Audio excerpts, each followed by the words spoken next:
You can see once you get the technique down, it's real easy to get everything mitered up real good so it looks really clean. And those little details of mitering and all that on the windows, they just, you know, there's something nobody will probably ever look close, but if somebody ever did, they'd know that it was a really professional install job to do that. So measure twice and cut once. I removed the circuit breaker panel cover because I want to be able to tape that real good and make sure that's going to look real flush. So I'm going to go ahead now and lay in the tape around that, and then I'll be ready, come back once we're ready to mud that. I want to make sure everything is flush and I don't have anything sticking out there for a good quality job. A couple people inboxed me and they wanted to know, why do I need to use the fiberglass tape around the window on the exterior and on the inside there? And the reason is, it's the same reason that you use rebar when you lay down concrete for streets and sidewalks. It's a reinforcer. It gives something extra for the mud to grab onto, and it gives for an even distribution of the drywall mud too. And on the outside, it helps to provide sort of a framework for the drywall to really grip on. And for that reason, it's something that you really want to use and lay down. You can see I have the tape in really tight here, and I use different sizes. I didn't have much to do on the outside, so I could use the thin, but over here, I'm trying to accomplish a lot of coverage, so I use the 3-inch tape here and cut it a little around the box and everything. So it's going to be super. It's time now to go ahead and get the mud and mutter up.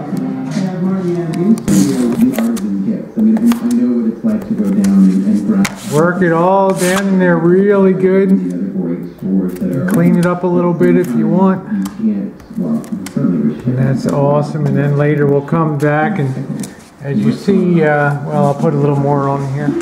And I'm using this straight mud for maximal strength here, and sort of pulling it down a little bit. There I go. Yeah, it takes a certain amount of skill with the knife, but it all comes with practice and with time, and you know, squaring up the corners and making sure you grab enough for that.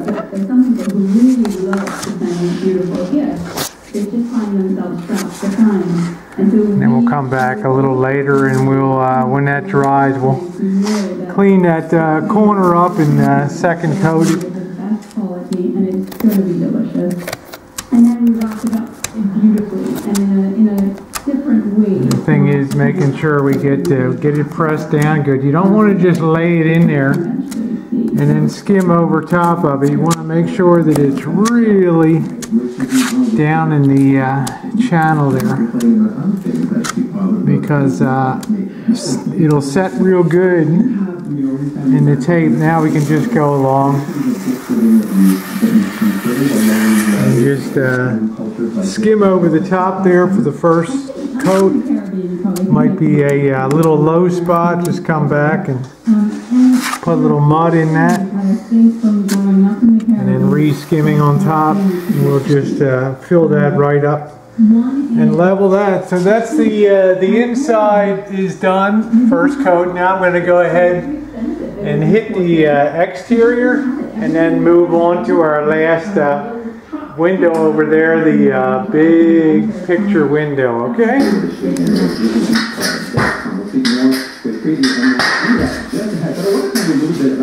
One of my favorite places to go.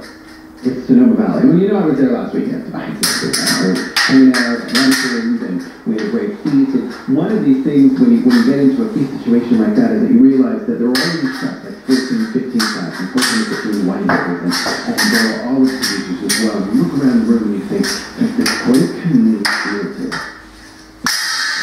They're there to support the community, and they're there to support people who visit the community as well. You want to be able to visit places people are happy to see you, right? And so if you go to a place like Sonoma Valley, they're happy to see you. Okay, happy to report we got all the edging and the L tearaway set up. We got it mitered up real good here, and we're ready to go ahead and lay the tape in, and then mutter up, and we're completed all the windows for the first coat. And then all we got to do is lightly sand it down and top coat it with some drywall, and then sand that, and that's done. So I generally give a lot of time for drywall compound to dry. Sometimes people tend to try to sand it too quickly, and they'll dig into it. But I let it dry real good. As you'll see over the first window that we did, you know, letting it dry is really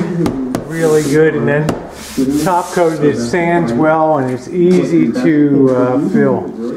Okay, let's tape and get going. Okay, it's about 2 o'clock in the afternoon. We got all the windows are now first coated. They're all mudded in. They're all secure. They're all looking good. We just did the big picture window here, and it's fantastic. Didn't have any issues. Everything is all flush. All the corners are good. So I am really pleased with the way they came out, and hopefully tomorrow they'll be dry enough that, you know, I'm going to definitely at least do the ceilings, the fine sanding on the skim coat, and maybe get the walls. Depends how ambitious I am. It goes pretty fast, the sanding. But we still got time today. Not time to call it yet.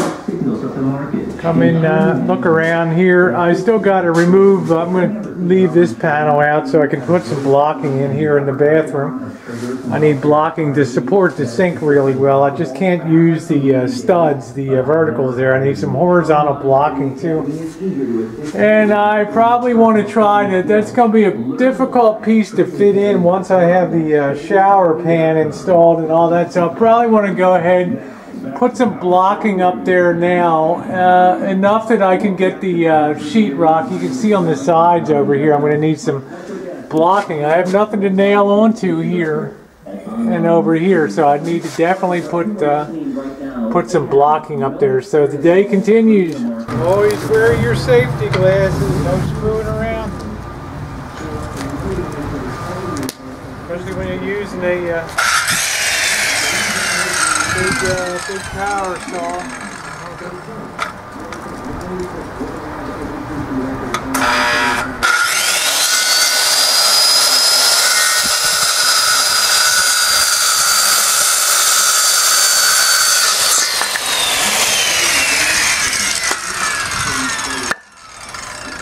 For blocking. Yeah, I'll give you a little hint, a little helpful hint when you're driving real long screws through 2x4s and stuff. If you try to send a 3.5 inch screw like this through 2x4s and you don't put a little soap or some lubricant on it, it's going to get about 2/3 of the way through, and then the head's going to start stripping out, and you're going to waste it. So always make sure to put some a little bit of soap on there. So you can see I've almost got the blocking in place here at the front and the back, and don't ever assume that you know, you don't need the blocking, and don't worry, nobody will ever see. Well, you got to remember, you got a shower below you here, and although we have a vent fan that's going to be over here, there's going to be moisture accumulating, and depending on how moist that may get, that might start to try to warp over time.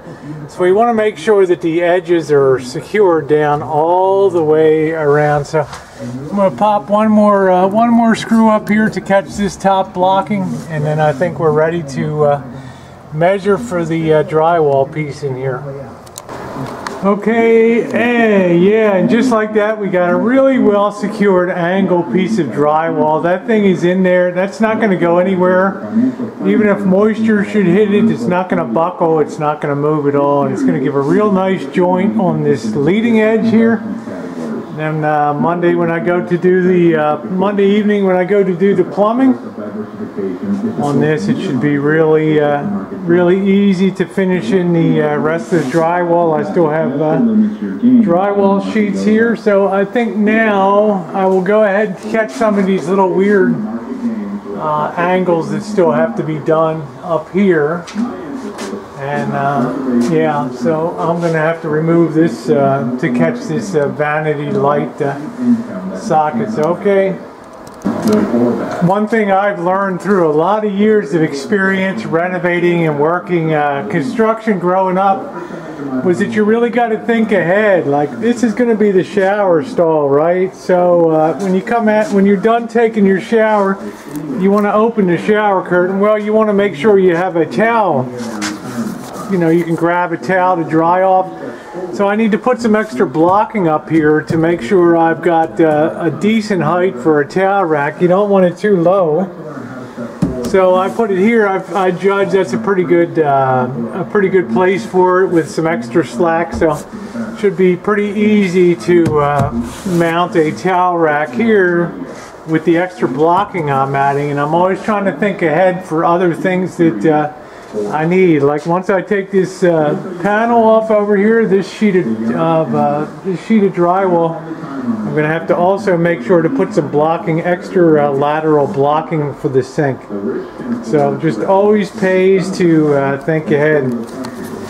Ooh, well, that's going to do it for today. You know, I'm kind of cooked. Been out here. I got all the got the 2 other windows done. That took a pretty significant amount of time. I did have enough material, and then doing the first coat mudding. So I'm happy. It's not as dramatic as other days' results, but it's getting there little by little. And then probably Monday evening I'll be getting the shower stall in, and tomorrow I'll be going down to Home Depot and picking up a mixer valve and a shower head and a few other things that I need to be able to take a shower out of here. And then I also got to think about a water heater, but I'm not going to put the water heater down until such time as I put the flooring down. I want to make sure I get good flooring down. And I'm thinking about actually putting a tile cove base sort of molding around here for absolute sanitary sort of cleanliness. You know, and a stone floor, probably some type of tile floor in the bathroom here. I was thinking about vinyl. I haven't quite made up my mind yet. So, all right. Well, thanks for being along today, and yeah, we'll see you next time on Renovating the Shine Shack.